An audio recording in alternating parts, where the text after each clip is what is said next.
Hello, welcome to the channel. This is a fun one. My father-in-law, Steve Brooks, wanted to change out the dashboard in his 1939 Jaguar Duke kit car, and this is the process. So this dashboard or instrument panel is a really unique shape with no square corners or straight lines, although Steve was able to make a quality template and schematic.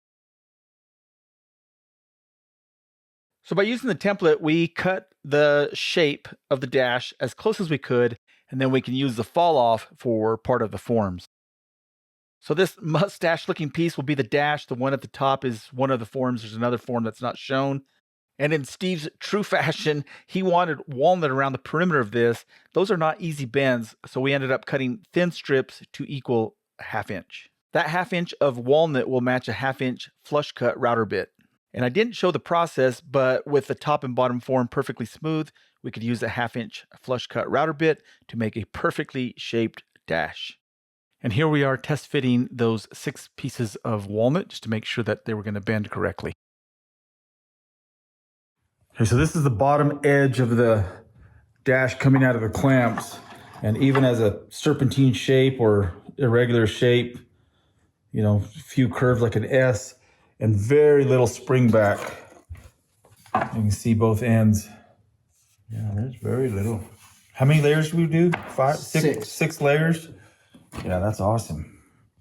All right, one down. Now, I think we got to go.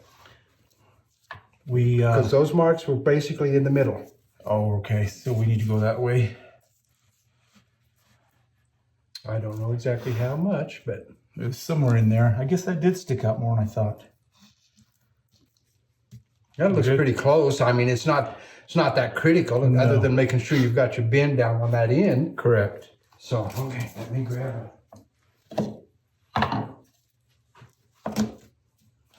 it.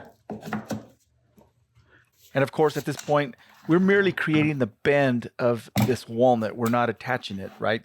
Can't attach it because it has these funky ends that will require some special acute miters.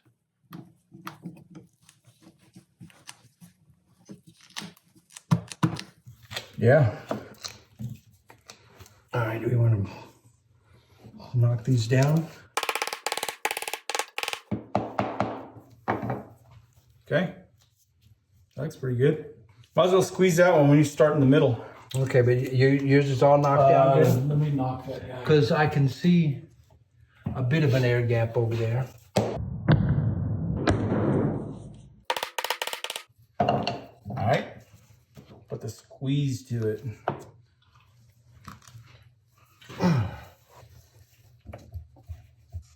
Yeah, that's awesome.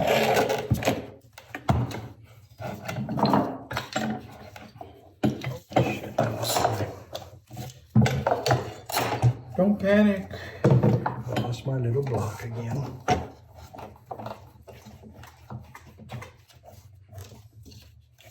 But since we're working from the middle out, We want to put the here. I gotta put my. I think we had this one this way, didn't we? Yeah, we did.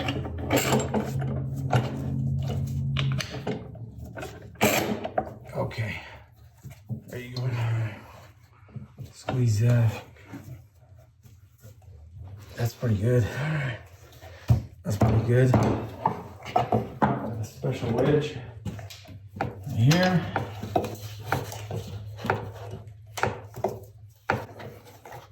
You know what? We never checked with our alignment lines. They're almost perfect. Okay. Because my gap is different over here now. Is it? Not much. I mean, it doesn't. It seemed like this top board needs to move to the right slightly. Yeah, maybe just a hair. I don't know if it'll move. Yeah. Okay. That's actually better. But I got a good gap down here now that I wound up not having earlier. There we go. I'm more concerned about the laminations being tight than they are Well, that's me. than they are overall tight to the form, since Well, that's what I was trying to do, is to get some of them tight down here. So, see, I ain't getting any glue squished out. Where's that? Yeah, but down an 1/8 inch deeper, it will. I mean, we had good coverage. I think these clamps will make a big difference. Ah, now I'm getting glue. I tightened this up, and it sucked it in further. Yeah, awesome. What do you think? And I think we got it pretty much this time. I think so too. Yeah, it's solid. All right. Awesome, yeah? Yep. You gonna put your lights on it again? I think might as well. No, hell, those lights, you warm it up, and it'll set up. It's 9:45 to 10. Shit, it'll be set up by 2 o'clock. I was gonna go have lunch with my youngest boy today, so Okay. I'll be gone for a little while. 24 hours later. Okay, All right. ready to take it apart? Yeah, I think so. We'll just put these guys back in the bucket. You keep them separate in any way? No, it doesn't matter. Okay. They're hot. We used a plastic resin glue, and one thing important to remember is you must maintain, while it's curing, 70 degrees or higher. Did this around Christmas. It was pretty cold outside. My shop's relatively warm, but we needed a focused area, so we used a bunch of halogen lights. Well, like 3 of them. Awesome. Ooh, we got that one tight.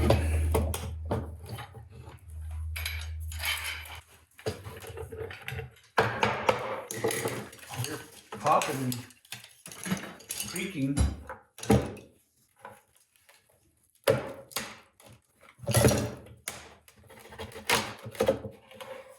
Bonded a little. That was a wedge down on this end. Oh, okay. Had just a little bit of glue on it, and it stuck to it.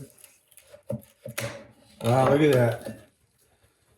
Just almost no spring back. I mean, negligible, right? Yeah. Move that block for a second. That's pretty dang good, man. We can work with that. We can scrape all that off, but I guess we can just leave it wide for now. It won't hurt anything. The bottom's pretty flush. See those plies? That's why I wanted to do it from the front. Mm-hmm. You're working on this side. That's your clean side. Nice. Here, before we do it, I know the marks are on top. I know we're supposed to look at these top marks. This is the top. We know that. But why don't we put left and right, unless you're going to cut some of this off. We could put left over here. Put it in here somewhere. That's a good idea. Left. Okay. And let's see, somewhere in here where it doesn't cut off, right? Yeah. I mean, I'm sure we won't turn it over, but.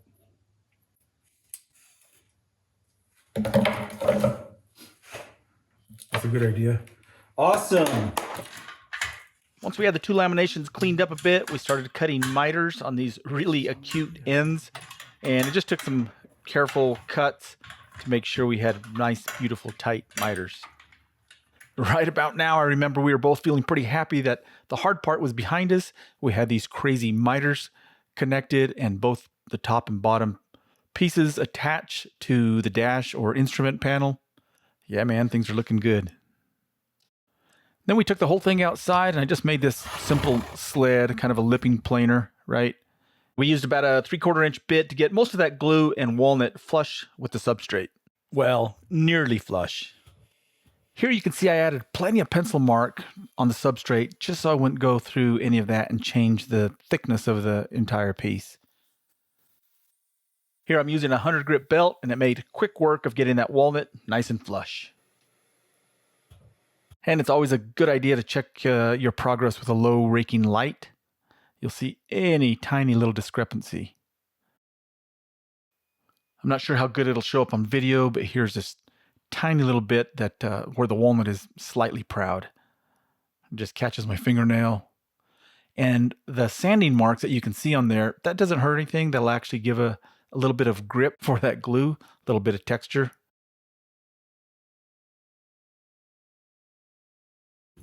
I love little tricks that make a big difference.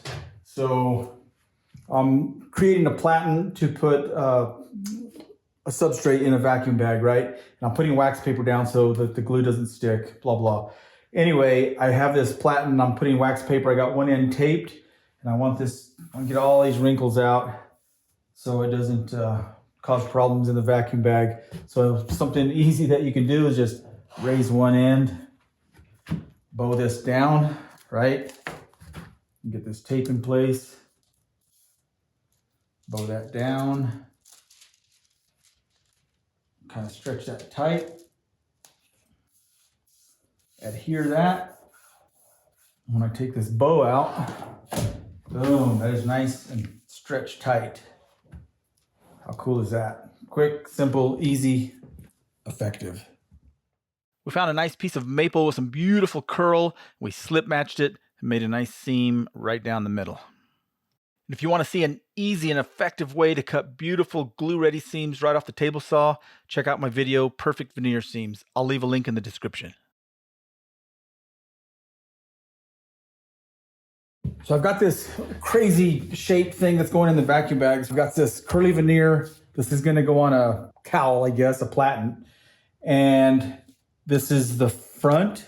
So this is, of course, the front of the veneer. I've got a pencil mark here and a pencil mark on the other end so I can line up those points. I'm going to put this face down in the vacuum bag with more veneer on top, but I don't want this to shift because of the grain and the seam and everything's exactly where we want it. So a cool thing you can do is glue some little strips of wood down, and then when I apply glue to this, I can easily index that back right where it goes. So a little dab of CA glue on here. This is the medium stuff. And some catalyst, right? Accelerator, whatever. Drop that dude in place. Hold it down for 3, 2, 1. That's good. I'll put another one here. Yeah, that's almost too much. And just like that, should be able to easily glue this and then put this right back where it goes.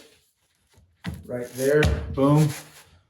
And of course, this will be the backer veneer. Doesn't have to be pretty, just needs something. And then we have a cowl going on this. And I can keep this one from sliding by maybe putting a couple of tacks, or I might just use some blue tape on the edges.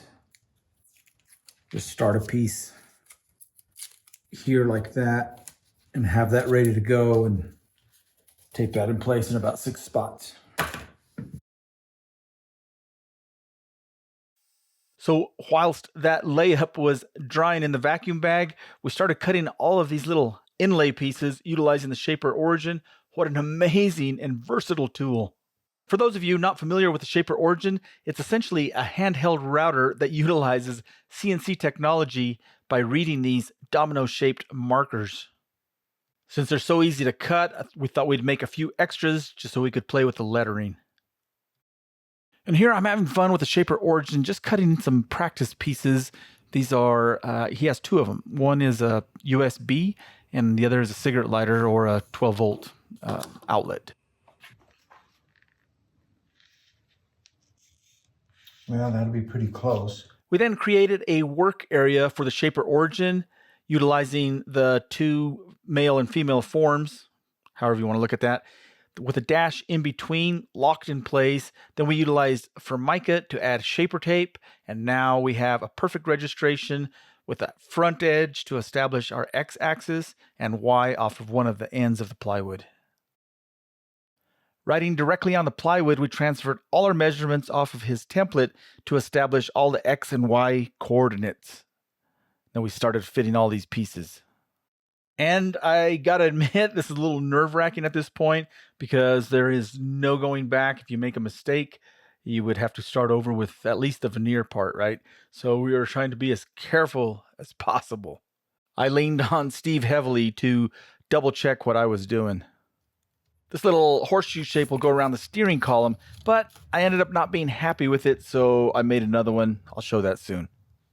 On to cutting the eyebrow cavities. And what's interesting with CNC work, or even with the Shaper Origin, you want to cut the inlay or the insert piece first. That way you can cut the cavity second, and you can take that insert piece and check it. If it's too tight, then you can go a few thousandths bigger in the cavity until you get a good fit. It's opposite with traditional joinery. Like a mortise and tenon, you would always start with the mortise first and then fit the tenon to it. But with CNC technology, you're doing it the other way around. You cut the cavity slightly under, check the fit with the insert piece, make an adjustment. We started calling these eyebrows because of their shape, and these will go next to some of the switches.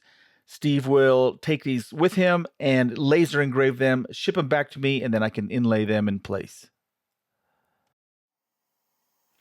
So for my non-Shaper Origin users, you can see how I'm basically just trying to follow this line, this little dashed line. The router compensates for human error and has adjustment whilst it's being in motion. Of course, you can't make any sudden movements, but just fluid, steady moves, and it compensates to the thousandths of an inch. Now, there are other ways that this could have been done, but it would have been a little bit more challenging with a router and templates, or perhaps Forstner bits, but these just fit perfectly. We can sneak up on the absolute perfect fit with the Shaper Origin. Just test fitting all these, making sure everything's going to work. This little rectangular piece is for the cruise control. Incidentally, the rectangle and round shapes can be precisely made right on board, right on the screen of the Shaper Origin. The eyebrows, that shape was created in a program called Shaper Studio. Made a new piece to surround the steering column. The second time around, it turned out cleaner. I like the way the grain matched all the way around the perimeter, and it just fit perfectly. Yeah, man. Too fun. So if you're ever working with inlays and you get one stuck because you're trying to test the fit, can't get that thing out, sometimes a blast of air will be just enough to get underneath it and pop that dude out. Here we have all of the walnut veneer pieces, with the exception of the eyebrows, glued into place. And notice the solid plastic cowls. Those are excellent. No glue that I am aware of will bond to those. I'm thinking maybe at this point Steve was getting a little nervous that I was hitting this dash with all these inlays with a belt sander. But I trust my experience. And so for me, this is the best tool for the job. Of course, you need a quality belt sander that's well tuned. And remember, you don't have to start with a rough belt. I'm probably using a 150 or a 180 here. Everything's already pretty flush. I'm just cleaning up the glue and making everything perfect. And periodically, once that glue has been plasticized or softened from the heat of the belt sander, I can easily scrape it with a card scraper, yeah? And it doesn't take long at all to get everything smooth, flush, flat, all that. At this point, the edging could have some scratches, maybe some dents, mill marks from the joiner, and I'll talk about that more here in a bit. Just using a card scraper to get everything cleaned up somewhat.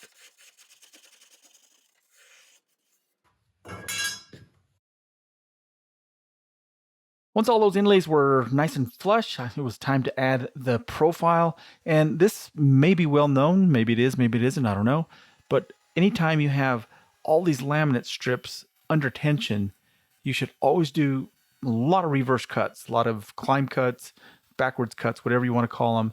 That way the router bit doesn't catch any of that material, that walnut, and splinter it out. Oh, and so a question that I often get asked, why not just do all climb cuts then? Well, climb cuts push the router bit away because of the travel and the rotation of the bit. So you need to do a conventional pass, or at least one final conventional pass. I am having a blast at this point. We were able to put the dash back in place exactly where it was with our markers, and now we can start cutting the spaces for all the instruments. You can see the flats there. Flats on each side to keep it from rotating. Flat, flat. And a little offset to allow for this part right here. You just see that little ridge. Perfect. Well, here we are after hours of work. We've got the radio to cut still, but got a USB and lighter, one there and there. These fours or something else going in here. These little eyebrows will be going in later after they get engraved. Speedometer and another dash cluster. Fuel, what else? Fuel, oil, temperature, voltage. And voltage, okay. And then cruise control, little switch there. And this is where the steering column comes through. This piece will disappear. But nice little match there on the grain. Progress.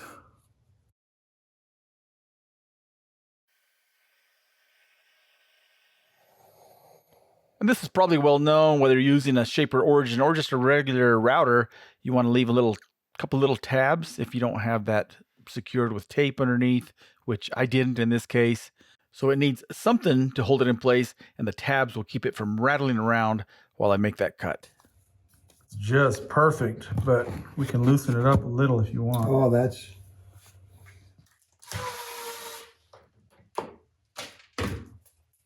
At this stage, we had hours in this thing, days, literally. It was a ton of work because of its unique and organic shape. That is awesome.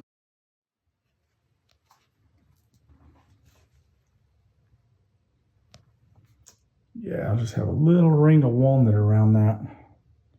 That's going to pop. We added a few more walnut inlays to surround some lights. Just perfect. 2,000 years later.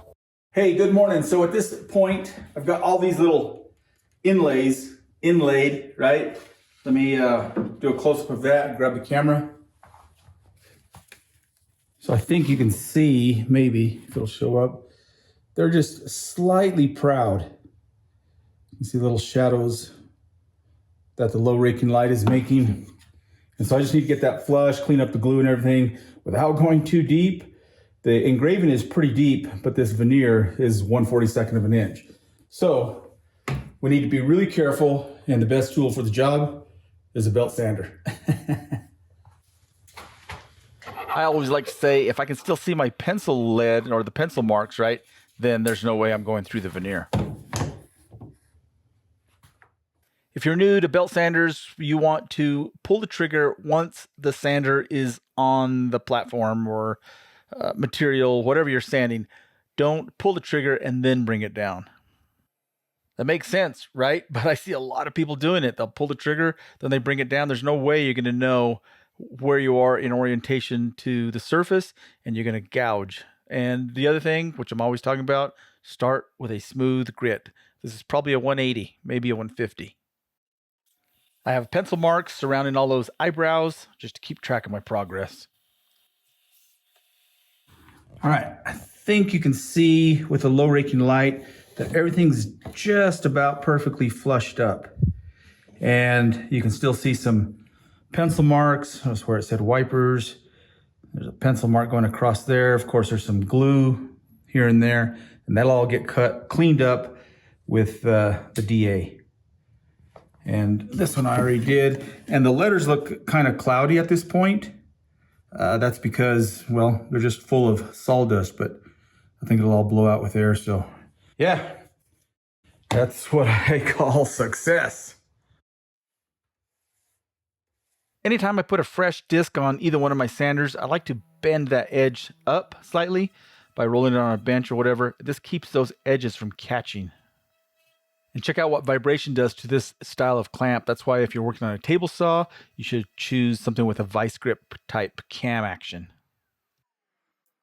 And then, as always, a low raking light, a few places to touch up, and continue.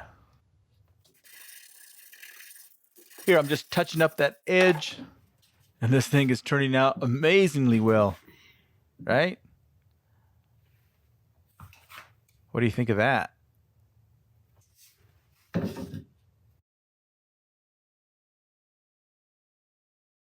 I have a good point to make, and it's one that I had to make to my father-in-law. He had a lot of questions while I was doing this. Once we had this solid wood on and we had the veneer on, and right before we routed this profile, this funky little profile, I sanded the entire perimeter. And he's like, well, why are you sanding that? You're just gonna route this and cut away most of the material anyway. That's a valid point, but here's why. These pieces were put on in layers, and they had been ran through the jointer to make them nice, tight fit between all the layers. Well, that outside layer also had joiner or planer marks, and they're tiny little scallops. They're hard to see. You can look at under magnification, and they're going to show up as these big scallops, right? These big whoop-de-doos.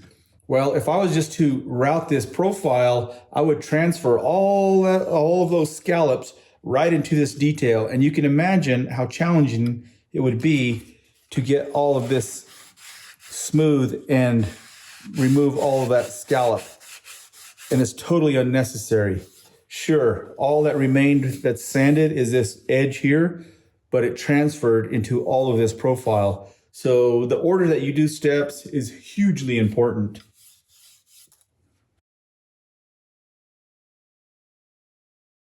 After a final sand with 180 grit, it's time to lay down a finish. I start with the back, then proceed to the front.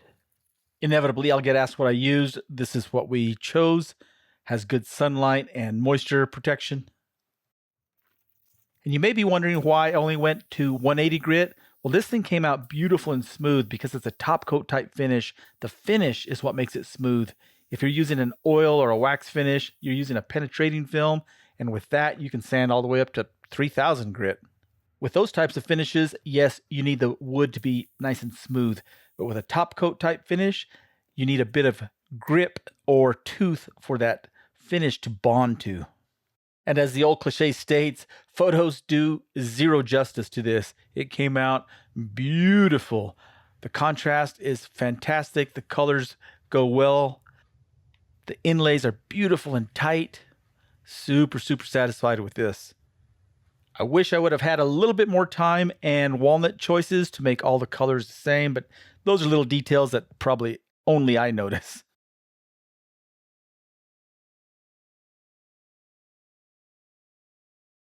All right, there's a great shot of before, yeah, and boom, after. The thing just came alive. And photos really don't do this thing justice. It looks amazing in this beautiful car. And here, if you look closely, you can see that the top of the dash, the car part, the white, matches the dashboard that we made just beautifully. So yeah, Steve did a fantastic job with that template.